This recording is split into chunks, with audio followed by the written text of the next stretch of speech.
Pulp Fiction is a classic movie that follows one of the most peculiar narrative structures among all of the stories I've ever consumed. And I'm not referring to the comments already repeated by so many about how incredible the non-linear montage of the events present in the work is, but rather the use of a resource that is usually associated with bad writing known as coincidence. In this movie, the number of times a situation is created from totally random events is extremely unusual compared to other movies and narratives in general. On the contrary, this is, structurally, the pillar of the story and what sustains the problems by which its characters are mostly posed. And there is no clearer scene to illustrate this than Julius and Vincent's survival from a hail of bullets, where, after the fact, the Christian gangster points out what happened as a miracle, while the skeptical tries to counter it with the phrase now so dear to me, that is, chill Jules, this shit happens. My friends, it is my intention with this video to demonstrate the importance of this sentence in this narrative and the real weight it carries both for the characters and for the progression of the story. The idea that shit happens is the engine that moves these characters in this universe, and how they deal with these problems is what gives meaning to all of the developments of this fiction. The story is then divided into different perspectives that are interspersed throughout the film, and if we skip the short prologue of the couple who are about to rob the restaurant, as I will leave it to discuss it later in the analysis, then we have the first scene with Julius and Vincent. For starters, this scene only exists because the two henchmen of Marcellus Wallace must look for a suitcase that belongs to him,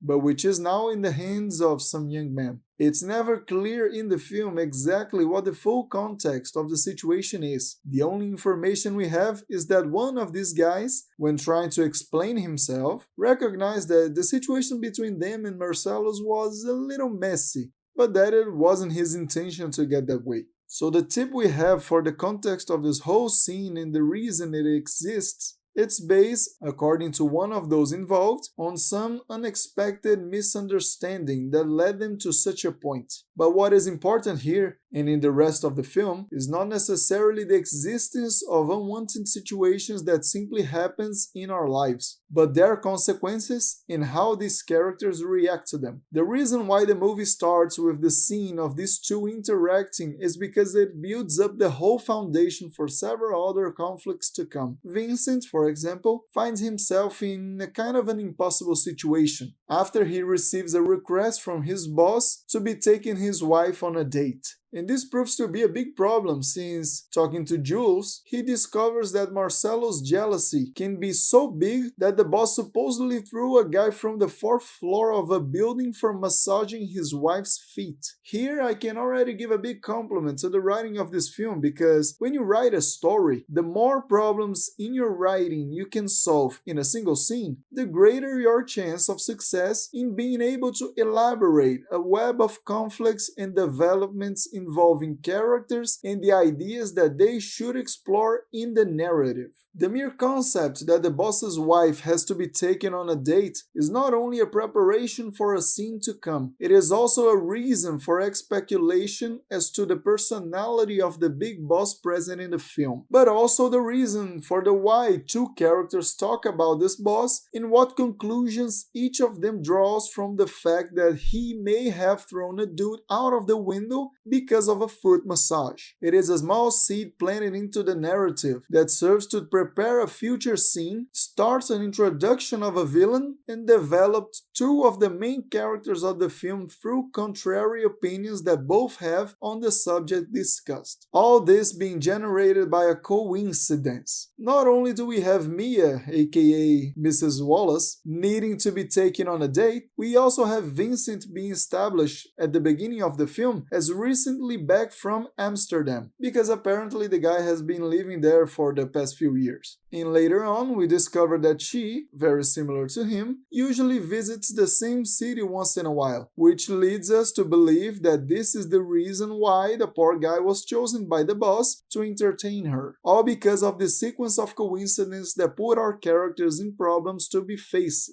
So then I ask you, isn't this a well-written script or not? So, after this little debate, followed by a spectacular scene of intimidation and more characterization of our fellows in the face of an execution of those involved with Marcellus Wallace, the film cuts from the apartment since the sequence is divided in two, having here its ending in the multiple shots at Brett, that is, one of the kids. Just so that later on in the film we can return to the same moment and develop the situation even further, which I will explore only later in the analysis, since for now we will continue with the pre-established progression of the film. We then go through the scene where Butch is receiving his offer to throw the fight, Vincent getting his illegal stuff ready for his date, and finally we have our arrival at the fateful event itself. And holy scheisse, what a sequence of scenes, huh? Between a good introduction of a villain and a protagonist, as well as a preparation for the future beef, we have an incredible back and forth of two characters in an explosive sexual tension, where the guy we already know finds himself involved in a romance more than well established as forbidden, and yet somehow completely forced to be involved with it. The tension of their relationship is mixed with the discrete tension of physical danger that Vincent may suffer if he tries something out of bounds with Mia. As much as she herself has clarified that the truth behind the story of the boy who was thrown from the fourth floor and how it had nothing to do with the foot massage, it is yet clear that Marcellus isn't the type of guy to let adultery go unpunished. And that's exactly what Vincent has constantly in his mind throughout all the entire date. The two share good times. Vincent dangerously flirts with the girl just as he flirts with the limits of how far he can go with her until he falls into a dangerous zone. But everything seems to be resolved smoothly, or at least that's what he hoped, because suddenly, bang! Bad stuff happens. The wife of the most dangerous guy he knows has just overdosed right on the date where he is responsible for her. Holy Jesus! What then ensues here is a chain of events that lifts the film's adrenaline to its eventual extraordinary conclusion. Here, the coincidence present serves as a warning for Vincent's character, as it was his lack of prudence that led to his near-death situation. After all, is it really a good idea to go on a date with your boss's wife high on white powder while carrying more of the product in your pocket? Stay tuned, guys, because in case you haven't noticed, Vincent and his lack of prudence is a reoccurring topic in the movie that is tested several times in the story. And as much as this time he got away with it, luck won't always be on his side, I guarantee you. But let's take a break from that character for now to talk about another one, Butch. With him, we get introduced the importance of his watch, his controversial victory in the fight he was supposed to throw, and the start of his escape from the relentless pursuit of Marcellus Wallace. But even so, it seems that everything is going to be alright for the guy, huh? He's enjoying himself with his girl, making plans for the future in Bora Bora, cracking some jokes and feeling like he owns the world, right? After all, what could really go wrong? Oh, wait a second. Where is my goddamn watch? It's like, man, look at what an interesting situation. It's such a silly detail, yet so real, so relatable. Yes, this is a coincidence in the narrative, but my point with all of this analysis is to demonstrate what kinds of scenarios can be created when one of the strongest premises of your story is exactly the concept of sometimes certain things happens in our lives that we simply have to deal with it as best as we can. And that's the cool thing about Pulp Fiction. It's an unworldly story about people involved in crime who get into situations that in their lives could be considered mundane. It is just a beautiful allegory. If for us living our normal lives, there are situations like, oh damn bro, I forgot to clean the house and soon my wife will arrive and she'll be pissed if she sees this mess. In Pulp Fiction, this said mess is exaggerated in the form of a dead guy in a bloody car. It is an unprecedented writing style and not so much explored by many because in fact the use of coincidence in narratives tend to be seen with bad eyes because it is usually associated with pathetic solutions of lazy writers in providing natural and organic answers in their stories. But here it works because these randomness are the the very premise of the movie at its core. This movie only exists because of these unexpected situations, aka coincidence. Absolutely genius, man. Butch now has to risk his life to get his watch, but hey, wait a second, he can suddenly just take it back? Like, just that easily? And not only that, he still gets to kill Vincent so effortlessly in the process. Just what happened here? Haha, my friends, please enjoy here another beautiful use of this artifice, that is, bad stuff happens. So you're saying that I have to spend all my day watching the apartment of a guy who clearly won't be dumb enough to come back to it. I mean, damn, okay, fine. What a pain in the ass, man. I mean, what can I do here? Oh, you know what? I'm just gonna take a shit and leave my gun here on the counter. I mean, no one will come anyway, right? Right?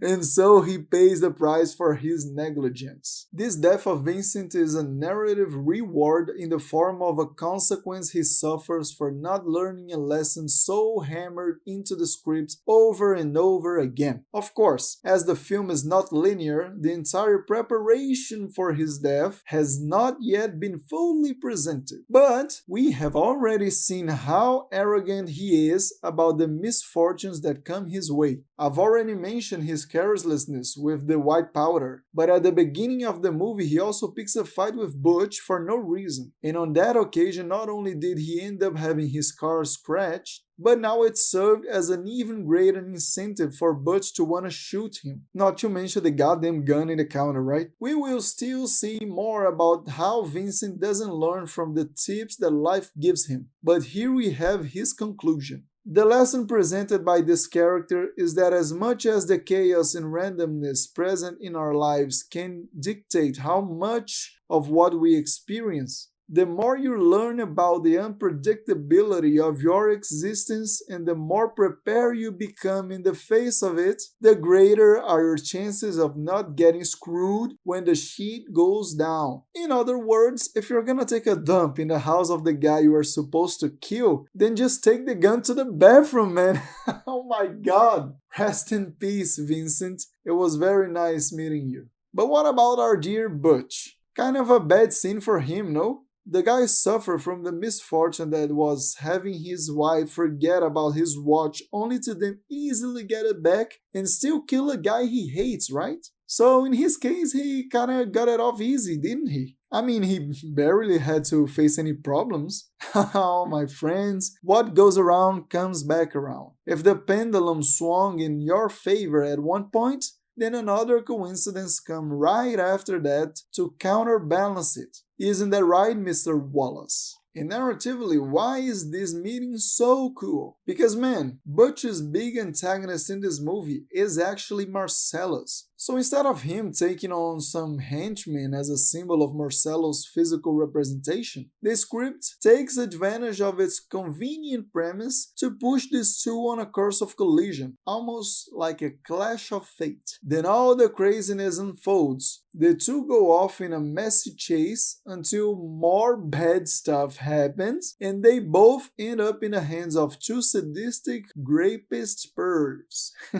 And here we got another writing tip. I mean, man, if you have a creative premise, try to use it as much as possible and in the best ways. Anime, for example, usually does this very well. If you have a pirate world where there is a great secret treasure hidden in one of the thousands of islands scattered around the globe, then make your protagonist's dream to go after said treasure with a pirate crew and ship. In this way, you will have an extremely favorable universe for the development of varied adventures on different islands that depend on navigation to be reached, that way strongly exploring your pirate theme. On the other hand, if you have a universe where a notebook is capable of killing anyone if you know the person's name and face, then make a protagonist interest in killing thousands of individuals and giving him an antagonist detective interested in capturing said murderer as someone whose name is a secret. In that manner, you will have an excellent game of cat and mouse, with a protagonist dodging capture while making his antagonist constantly evading death by the threat of the magic book. And If you have a universe that portrays unpleasant, non-mundane situations that ironically serve as parallels to real day-to-day problems, then use these situations consistently to create narrative conflicts unique to your story, like the very idea of having two characters that hate each other participating on a chase, only to have two other very depraved characters randomly capturing them with the intention of physical abuse. That's how you take an advantage of your premise, man. Totally deserve of a standing ovation. Jumping further in time, the issue then ends with Butch and Marcello's getting rid of the beef and ending on relative good terms as Butch's story comes to an end. Now, we go back to the apartment with Julius and Vincent as the mess here has been left incomplete. After all, it just happens that we have one more guy in the apartment and he is armed.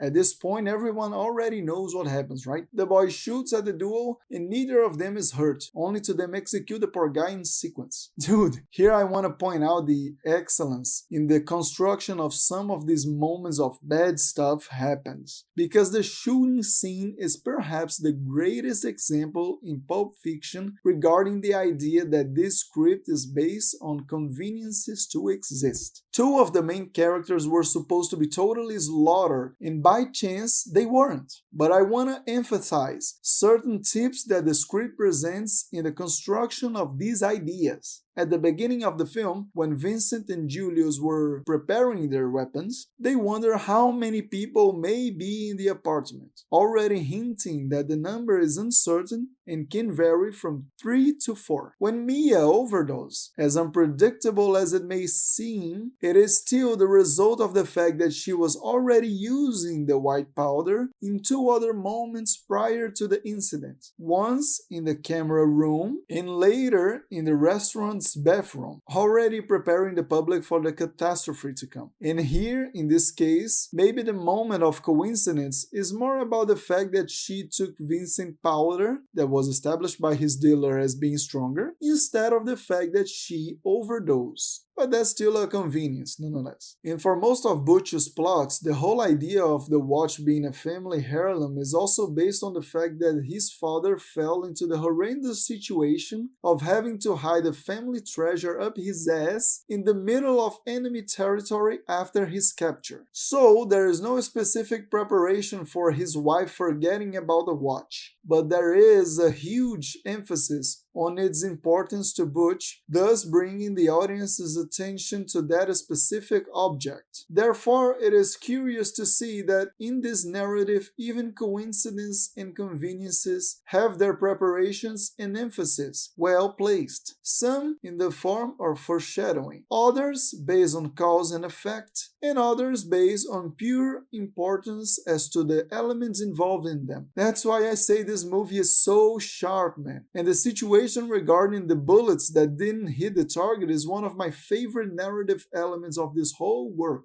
Because in this case, the same situation leads two characters to different paths regarding the importance of the event itself. Jules lived this experience so seriously that he decides to change his life based on what happened. If he was shot at and the bullets missed, it must be a divine intervention, a miracle from God. But on the other hand, from another perspective, we can experience the speech of his colleague that gives the identity of this whole video of mine, which is the faithful, simplistic idea in the form of, chill, Jules, this shit happens. No, Vincent, these things don't just happen. Or rather, they may even happen from time to time, but that doesn't mean we don't have partial control of these problems. If both of them had taken care to search the apartment before starting the confrontation, they could have been safer and not have almost lost their lives. Or better yet, if Vincent had followed the same path as his colleague Jules, who was realizing the intrinsic danger of this life of crime, he would most likely not have suffered his terrible fate. Not to mention the white powder he took to meet his boss wife, the gun he left outside the bathroom, and everything I'm still yet to mention, because this isn't the last time Vincent has had a shock of reality in this line of business. But before moving on to the next scene, I just wanted to reinforce this idea more clearly. Okay, coincidences are part of our everyday lives. Generally, in narratives, they are less acceptable because they are not the product of randomness, but are a product of a conscious and purposeful author. But if you're gonna use such a dangerous narrative device, then at least have the characters recognize the absurdity that just happened before their eyes and make that event a trigger for their future transformations. Because these bullets not only start Jules' character change, but they also lead us to the next scene where the two continue to argue in the car about what happened while Marvin, who is being taken by them from the apartment to Marcellus, listens in the backseat. The discussion intensifies. Vincent seeks validation of his opinion when trying to talk to Marvin, and in the middle of the conversation, bang! Shot in the face and blood in the car. Another bad stuff happens moments that appears out of nowhere. Not to mention that it is another problem triggered by Vincent's sloppiness. Dude, is it really prudent of you to point a gun at someone's face with your finger in the trigger inside a moving car? Like, bro, this character, man, so good. I love Vincent's construction and how full of opportunities for change and growth he had, only to tragically suffer the consequences of refusing to improve as an individual in the face of situations that he judges to be just here by chance. And now, thanks to this nonsense, they have to get a quick getaway at Jim's house and get help from Mr. Wolf so no one gets arrested. These other scenes serve as a reinforcement of Jules to actually reflect on how horrible this life of crime is, to reinforce that the miracle he witnessed was yet another reminder of how ruthless and dangerous this job can be, while Vincent, who is the cause of the problem, just keeps generating more and more conflicts with those involved and refusing to take full responsibility for the whole mess. The problem is then resolved, and the next scene is the trip to the restaurant, which coincidentally gets robbed while they are there. But before we talk about that scene, I would like to remind you that the duo had the option of taking a taxi straight to Marcello's to deliver the suitcase, but they didn't. And why not? Do you guys happen to remember why they went to the restaurant first before going to their boss? In case you don't, I'll be happy to clarify the obvious reason for you, which is because of Vincent. Before going to Marcellus, the guy convinces Jules to go have breakfast with him. Like, come on, dude! You guys have an extremely important cargo to deliver, your weapons stowed away in a paper bag because you are not properly dressed, and you really want to keep risking walking around town before you meet your boss? And then our last scene finally happens. The last great coincidence of the film is shown, and once again it serves as great fuel for our characters. It solidifies once and for all Jules' idea that this life is not for him, but that he also now has the chance to help someone rather than just end them. Whether helping a criminal like Pumpkin is a good idea is debatable, but Jules may have seen the same thing in this couple that he sees in him and his partner. Jules and Vincent early in the day suffer a call from God to get out of this life. Who knows? Maybe now Jules is the guy who can serve as a warning for this couple to understand that it's time to leave this path and look for a better one, just like he's been trying to do now. Vincent may not agree with Jules, but Jules can understand that it's not about being forced to choose a better way out of crime, but about at least having an option, a chance, an opportunity to choose in the face of a real danger that is the death threat. And this is interspersed with the passage from the Bible that he has memorized. More specifically, blessed is he who in the name of charity and goodwill shepherds the weak through the valley of darkness. And Jules, with his actions, is now trying to guide them out of this valley. And for that, my friends, I say, what a character! The couple then walks out the restaurant into an uncertain future. These two, who started the film with a very meta-linguistic commentary on the very structure of the story, now serve as closure. Because at the beginning of this piece, they go through the dilemma of which type of establishment to rob. It is described that the normal thing for them is to get it from liquor store, but these now have many immigrants as owners and communication can be a little bad. Not to mention that they made more money stealing the wallets of customers entering the establishment than the cashier itself. So Pumpkin suggests to his woman a slightly different and unusual robbery. How about robbing this restaurant? Nobody usually does this. There are many wallets in the place and security must be minimal. It is this comment that I am referring to when I say that the film has a meta-linguistic conversation with the audience right at the beginning. Pulp Fiction, when released, was very disruptive, not only for its director, but for the industry as a whole. He works with different perspectives of characters in a non-linear way, and the idea of involving several coincidences in the narrative as a tool for the story is also a big part of the differentiation of this script compared to others. So having one of the characters commenting on the idea of practicing a certain act, in this case a robbery, in a totally unpredictable environment is also a way of warning the audience that what is about to be shown in this entire narrative is something completely new and unusual. They both pull out their guns, start their grand heist, ready to reap wonderful rewards, and guess what? Bad stuff happens. And by coincidence, the restaurant they decide to attack has two armed gangsters inside of it. The robbery ends up being successful even though its execution was carried in a completely unexpected way for both of them. Just like this movie. Pulp Fiction has an exceptional ending as a piece of art that knew how to explore its themes and characters to the fullest, even though it did so with a completely unexpected and experimental narrative structure. Poetic as hell, but totally deserved. This movie is savage, and not by a small margin. And honestly, I could spend hours and hours just talking about this beauty, but it's good to keep my videos well divided into topics, so I don't overload one of them with so much content. If there's one thing I would like to ask for whoever appreciated my work, is to leave at least a little comment, like leave an opinion, even if it's a criticism for me to improve. Right now, I don't need 100,000 subscribers, guys. If I can have a small community